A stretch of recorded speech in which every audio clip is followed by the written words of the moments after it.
paket. Siapa ya? Postman. Hah? Postman siapa? Postman, podcast TIS Mengajar. Dalam pendidikan, membangun masa depan. Halo Sobat Koala, ketemu lagi dengan aku Kansa. Di sini kita ada di Postman, podcast mengajar, memperdalam pendidikan, membangun masa depan. Oke, di sini aku nggak sendiri karena di sini ada Kak Angin. Saya hai Kak. Halo Sobat Koala. Nah, Kak Angin ini adalah sesosok di balik ketua itu ya Kak, ketua di UKM STIS Baca. Oke, tanpa berlama-lama lagi nih, kita mau lebih kenal lagi tentang UKM STIS Baca. Kalau Kak Angin sendiri itu ikut STIS Baca mulai dari tahun berapa tuh Kak? Oke, sebelumnya terima kasih Kansa atas kesempatannya. Mungkin tadi masih sapaan, izin teman-teman aku memperkenalkan diri dikit. Aku namanya Febrina BR Pranginangin, sesama mahasiswa kampus STIS. Kalau aku dari tingkat 4 saat ini, jadi sedang sibuk dengan skripsinya juga gitu. Nah, terkait dengan STIS Baca sendiri, sebenarnya itu baru ada di tahun lalu saat aku di tahun terakhir di tingkat 3 gitu. Sebelumnya bukan UKM, tetapi dia itu masih komunitas. Namanya komunitas STIS Baca gitu. Kemudian pada awal tahun ini itu kita berkoordinasi nih dengan pihak BEM STIS. Kayaknya cocok juga nih komunitas STIS Baca ini dialihkan sebagai UKM, sebagai wadah untuk kegiatan mahasiswa. Akhirnya di periode ini, sehingga di kemarin kegiatan Imapol Start Expo itu STIS Baca sudah ikut, karena kurang lebih 3 hari sebelum diadakannya IE tersebut, STIS Baca akhirnya diresmikan sebagai UKM.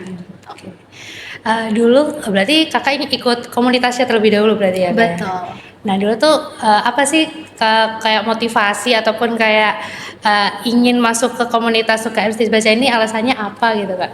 Oke, sebenarnya itu pembicaraan gak disengaja. Pada saat itu ada kegiatan organisasi, kegiatan BEM. Kita ada kunjungan organisasi pada saat itu ke STMKG gitu. Nah, terus ada nih salah satu mahasiswa kita STIS yang ikut dalam kegiatan organisasi itu.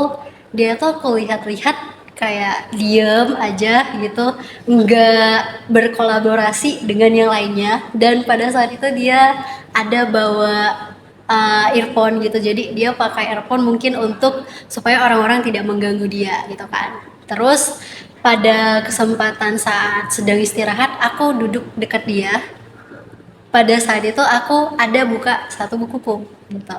Terus pas aku tutup, karena sudah mau selesai jam istirahatnya, tibalah dia mengajak aku ngobrol gitu. Kak, kakak lagi baca apa? Kebetulan dia tuh pada saat itu masih tingkat 2, aku di tingkat 3 gitu. Nah, aku sebutin lah aku lagi baca buku ini gitu. Akhirnya, oh ternyata dia juga udah baca buku itu. Dan yang tadi hanya sekadar kak lagi baca buku apa, kita sampai pada pulang kegiatan itu sepanjang di kereta KRL itu terus-terusan ngomongin buku gitu. Terus di akhir sebelum mau sampai aku tanya, tapi kayaknya kamu tadi tuh diem-diem aja deh di sana gitu, gak ngobrol gitu. Kenapa? Kok padahal lagi ngobrol gini kamu tuh rame loh anaknya gitu, banyak loh wawasannya luas gitu. Terus dia bilang, sebenarnya aku suka banget ngomong sharing kayak gini kak, cuman rasa-rasanya aku tuh nggak ada wadahnya. Wadah gimana gitu kan. Nah, ketika aku misalnya ngobrol dengan teman-teman, kadangkala yang dibicarakan itu adalah hanya apa yang sedang tren saat ini. Ada makanan viral apa, ada acara apa gitu di GBK, di Ancol gitu. Tapi nggak pernah ada yang bahas misalnya gimana sih perkembangan terkait dengan psikologi saat ini, atau dengan isu-isu global saat ini, atau dengan novel yang baru aku baca. Itu aku gak nemu orang yang dia baca buku yang sama dengan aku, baca genre yang sama dengan aku. Jadi aku bingung untuk bisa sefrekuensi dengan mereka. Karena kebingungan itu aku memilih diam gitu. Terus gak cuman dia, ada satu juga seangkatanku gitu, juga mengalami hal yang sama. Dia tuh cukup amat pro terhadap kegiatan literasi gitu, tapi di luar kampus saja. Padahal kan kayak sebagai mahasiswa STS tuh teman-teman juga pasti relate kan. Kita itu meskipun udah padat banget di kampus, pagi ada kelas, terus sorenya mau ngerjain deadline praktikum, nanti malam masih ada rapat panitia gitu. Itu semua masih terjalani. Dan dia juga orang yang aktif setauku gitu kan. Dan dia masih mengikuti kegiatan literasi di luar kampus gitu. Nah, sedangkan kegiatan literasi itu sendiri kan belakangan ini jadi isu yang cukup menarik ya di kalangan kita gitu, karena ada banyak statement bahwa literasi di Indonesia itu dibilang rendah gitu. Nah, kenapa kita yang dari kaum pendidikan gitu, mahasiswa, enggak ikut menggait gitu teman-teman tersebut sehingga bisa mengembangkan tingkat literasi ini setidaknya di lingkungan terkecil kita di STIS gitu. Terus dilanjutkan dengan akhirnya aku coba ngobrol ke dosen sama penjaga di perpustakaan. Nah, ternyata satu kata yang langsung keluar pada saat itu dari Bapak Perpustakaan, Pak Pras gitu, yang sekarang juga jadi dosen pembinanya STIS Baca. Beliau tuh bilang, kenapa gak dari dulu gitu.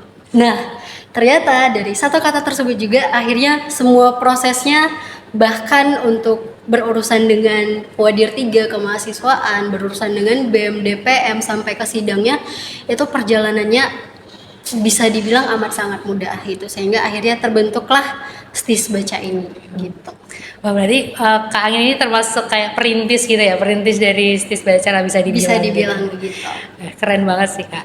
Kalau dalam perubahan apa ya dari komunitas ya, berarti tahun lalu jadi UKM itu kan juga pasti ada proses panjang gitu ya Kak, kayak menggait targetnya dan juga kayak kumpulan itu nantinya mau dibawa kemana. Nah itu Kak Angin sendiri itu merasakan tantangan nggak selama perjalanan perubahan ini dari komunitas jadi UKM? Oke, pasti kerasa ya, karena kalau misalnya hanya sebagai komunitas, kita itu masih punya kelonggaran untuk hari ini kita ada kegiatan yuk gitu. Terus aduh aku lagi sibuk nih bulan depan, kita berkegiatan 2 bulan lagi aja ya gitu. Nah itu kalau di taraf komunitas itu masih nggak apa-apa, dan kayak perizinannya itu nggak ada yang kita harus ikuti sesuai dengan prosedur-prosedur yang ada gitu. Nah ketika sudah menjadi UKM, itu juga yang sempat menjadi pertanyaan terbesar dan terakhir gitu kemarin pada saat sidang istimewa tuh, gimana supaya nantinya STIS Baca ini tetap relevan, bukan malah hanya berkumpul pada saat event-event tertentu aja gitu kan. Artinya STIS Baca ini nggak boleh cuman kegiatan membaca bersama aja, tapi harus ada kegiatan yang terprogram ke depannya gitu, sama seperti UKM-UKM yang lainnya. Sehingga tentu saja kalau harus terprogram gitu kan, nggak bisa hanya 1-2 orang saja yang memegang tonggaknya gitu. Akhirnya dari situ kita juga coba kemarin mengadakan survei gitu. Dari survei tersebut ternyata ada juga nih dari teman-teman STIS yang mau berkenan gitu, pada saat itu belum menjadi UKM tapi bersedia menjadi relawannya STIS Baca untuk setiap kegiatan-kegiatannya gitu. Sampai kita waktu itu belum jadi UKM tapi sudah bisa mengirimkan 1 perwakilan untuk mengikuti seleksi duta baca di Provinsi DKI Jakarta gitu. Keren banget sih. Kebetulan kayak yang duta baca itu satu angkatan sama aku. Benar, iya. Kenal banget Kak. Oke, mungkin dari Kak Angin sendiri bisa spill nih kegiatan. Tadi kan bilang bakal ada kegiatan-kegiatan yang kayak apa ya, rutinan gitu ya. Boleh nggak Kak spill dikit biar nanti ada adik maba 68 kali ya kayak bisa join di STIS Baca ini. Oke, kalau yang sudah kita laksanakan sejauh ini, kita itu setiap minggu kalau nggak ada ujian gitu ya, UTS atau UAS, atau sekarang ini mungkin akan berhenti sejenak, rehat sejenak karena masa sensus ekonomi gitu ya. Tapi kegiatan rutinan kita itu di setiap minggu ada namanya bincang buku. Di bincang buku ini kita itu ada kegiatan mandiri untuk baca buku bacaan masing-masing gitu. Kemudian setelah kegiatan baca buku mandiri, yang kedua kita ada istilahnya itu membincangkan sebuah buku atau bisa dibilang membedah sebuah buku. Jadi ibaratnya dengan bergabung di Stis Baca, kita jadi punya rasa tanggung jawab untuk segera menyelesaikan buku bacaan kita supaya kita punya kesempatan nih untuk men-sharingkan apa sih yang kita dapat dari buku kita gitu. Terus kita juga ada program tuh yang namanya saling pinjam meminjam buku di antara mahasiswa gitu. Jadi sebagai mahasiswa gitu kan, pasti uang saku tuh agak-agak terbatas ya, cukup untuk kebutuhan pokok sama sedikit untuk kebutuhan tersiernya gitu.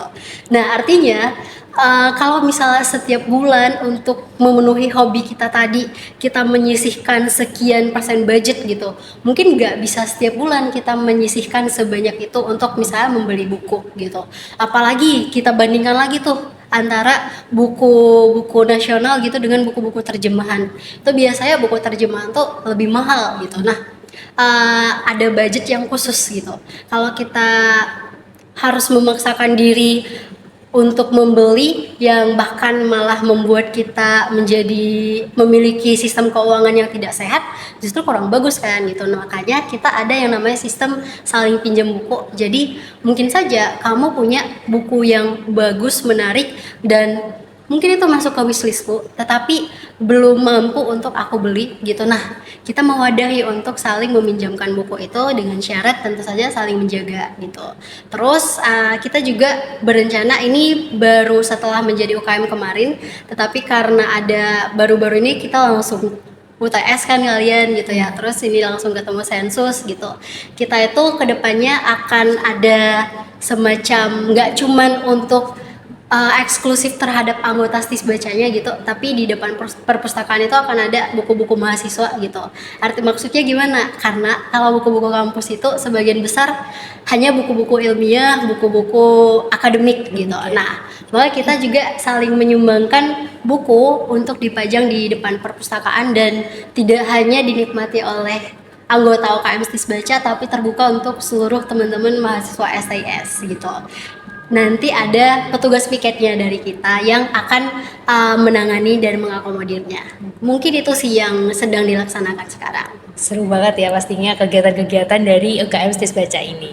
Oke, kalau kita ngomong-ngomong tentang budaya literasi nih Kak, menurut Kak Alin sendiri di STIS khususnya lah, mahasiswa STIS tuh berapa persen sih orang-orangnya suka membaca di luar buku akademik gitu loh Kak? Oke, kalau ditanya persentase, jujur aku gak berani jawab karena kita belum mengadakan survei ya gitu. Dan sebagai mahasiswa statistik mungkin kita harus berangkat dari dasar ilmiahnya gitu. Tapi kalau misalnya boleh berpendapat gitu ya, sebenarnya literasi itu kan cukup luas ya, nggak cuma terkait membacanya, tapi juga kemampuan kita untuk menulis, menafsirkan, dan menyampaikannya kepada orang banyak gitu. Nah, yang aku rasakan sebagai mahasiswa sendiri yang kita lalui melalui tugas-tugas dan tanggung jawab di kampus terkait dengan membaca, menulis, dan menafsirkan ini, sebenarnya kita hampir di setiap mata kuliah melakukan gitu ya. Kayak dari tugas praktikum, terus menginterpretasikannya gitu. Kadang-kadang ada tugas video, ada tugas infografis gitu kan.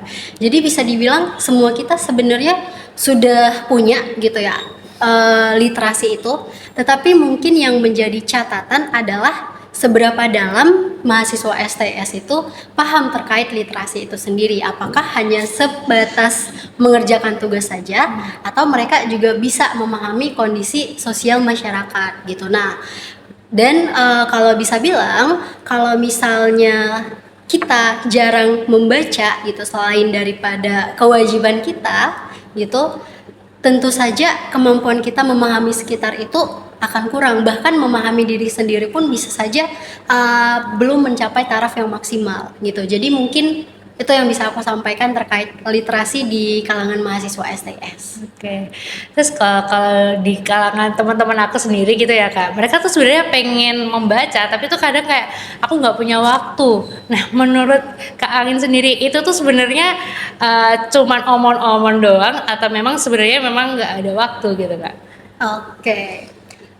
Kalau ditanya soal waktu tadi, bisa aja mungkin memang iya dia nggak ada waktu gitu ya. Dari 24 jam kehidupannya dalam sehari sudah terpatok gitu, pagi bangun berangkat ke kampus 3 sesi pasti udah capek gitu ya, sampai rumah pengen istirahat, ngerjain tugas lagi gitu kan, terus lanjut istirahat, besok melakukan rutinitas yang sama gitu. Nah, tapi terkait dengan waktu itu sendiri, sama seperti kegiatan singkat yang kita buat sebagai studi kasus tadi, sebenarnya kan itu karena kita anggap adalah kuliah ini sebagai salah satu prioritas kita gitu. Kegiatan kampus atau kegiatan kelas itu adalah memang kewajiban kita sebagai mahasiswa, sebagai anak gitu.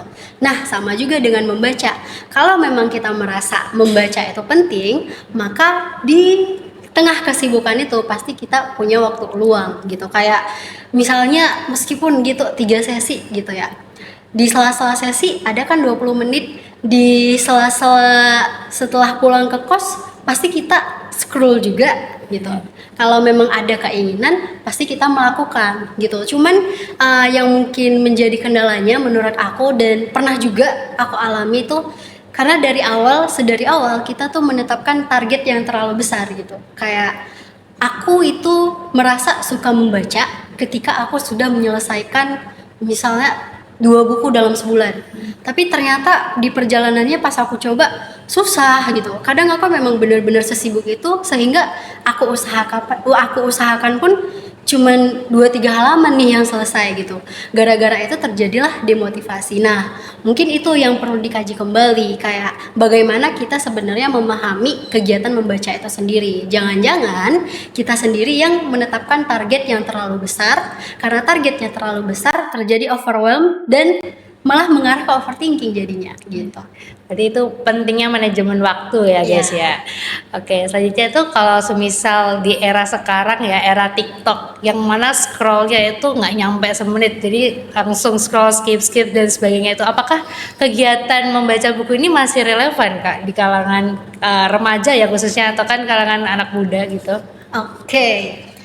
Terkait dengan konten singkat, sebenarnya kalau kita pun mengarah ke sebagai mahasiswa statistik gitu ya, untuk menghasilkan sebuah data atau diseminasi itu diawali dari ada inputnya, proses dan output gitu kan. Nah, kalau aku sendiri memahami bahwa konten di bawah 60 detik ini adalah suatu output dan bisa juga merupakan output yang bagus. Kenapa? Karena dalam waktu 15 detik atau dalam waktu 60 detik kita bisa mendapatkan 4 informasi yang berbeda gitu.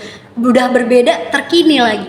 Nah, cuman apakah keberadaan membaca itu relevan di antara kemajuan ini? Nah, ada salah satu penulis, kalau aku nggak salah, namanya itu Merin Wolf. Dia tuh di salah satu bukunya itu terkait judulnya itu Reader Come Home. Dia tuh ada bilang istilah gini, bahwa ada jaringan-jaringan di otak kita itu, dia itu akan semakin menyusut ketika kita menggantikan kegiatan membaca dengan kegiatan-kegiatan lainnya gitu. Itu nama istilahnya itu adalah deep reading circuit gitu. Jadi jaringan-jaringan tersebut akan menyusut bahkan bisa sampai hilang kalau misalnya kegiatan-kegiatan membaca kita itu kita ganti dengan kegiatan lain. Maksudnya gimana? Nah, dengan konten 60 detik tadi kita mendapatkan berbagai output informasi. Tapi apakah kita dapat outcome?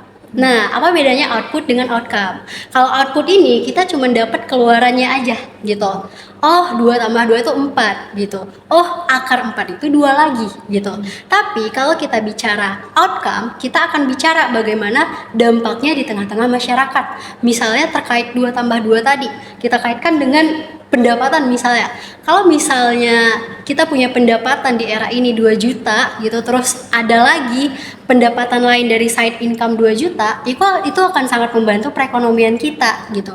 Bukan lagi sekadar oh nilainya 4 juta gitu. Tapi kita jadinya tahu dengan 4 juta ini atau dengan 2 juta tambah 2 juta tadi kita bisa menggunakannya untuk aspek A, B, C, D gitu. Jadi dengan konten singkat kita bisa menerima berbagai informasi, tetapi dengan membaca kita bisa memperdalam informasi itu sehingga otak kita itu nggak cuman menerima aja, tapi tetap ada ide original, tetap ada pikiran untuk mengkritisasi gitu. Jadi itu tergantung bagaimana kita memanfaatkannya dengan bijak gitu ya teman-teman. Oke. Terus Kak Angin sendiri itu kan mahasiswa KS gitu ya Kak. Maksudnya berkutik di coding-coding gitu. Kalau Kak Angin sendiri sering membaca apa nih Kak? Kalau selain coding-coding tadi, membaca bukunya itu kayak misalnya genrenya fiksi kah atau non fiksi itu seringnya apa Kak? Meskipun aku mahasiswa KS gitu ya yang lebih dekat dengan codingan, tapi kalau untuk buku bacaan aku lebih suka fiksi dan lebih mengarah ke fiksi psikologi gitu. Jadi dia bahas psikologi juga, tapi nggak selalu ilmunya aja, tapi biasanya studi kasus di dalam kehidupan nyata gitu. Oke. Karena di luar itu ya kayak berarti menurut Kak Angin sendiri tuh seberapa penting sih kita tuh tetap bisa membaca fiksi non fiksi di luar lingkup statistik mungkin ya sebagai anak mahasiswa statistik. Menurut Kak Angin tuh masih kita masih relevan gak sih kalau masih membaca fiksi non fiksi gitu? Oke, kalau menurutku itu sangat penting justru kenapa gitu ya. Mungkin teman-teman juga udah pernah dengar gitu, biasanya aku dulu pas maba banget tuh dibilang mahasiswa STS itu kalau mau ngolah data, mau ngasilin data supaya jadi bagus itu pinter-pinter. Tapi ketika disuruh ngomong untuk menginterpretasikannya kepada khalayak umum, berarti kalau ke khalayak umum dengan bahasa awam gitu kan. Nah, mahasiswa STS itu sering kesulitan. Nah, kira-kira kenapa? Itu karena kosakata kita itu lebih terbatas kepada kosakata yang dia tuh sifatnya adalah statistik matematis gitu. Nah, dengan membaca, maka kosakata yang kita ketahui atau kuasai itu semakin banyak.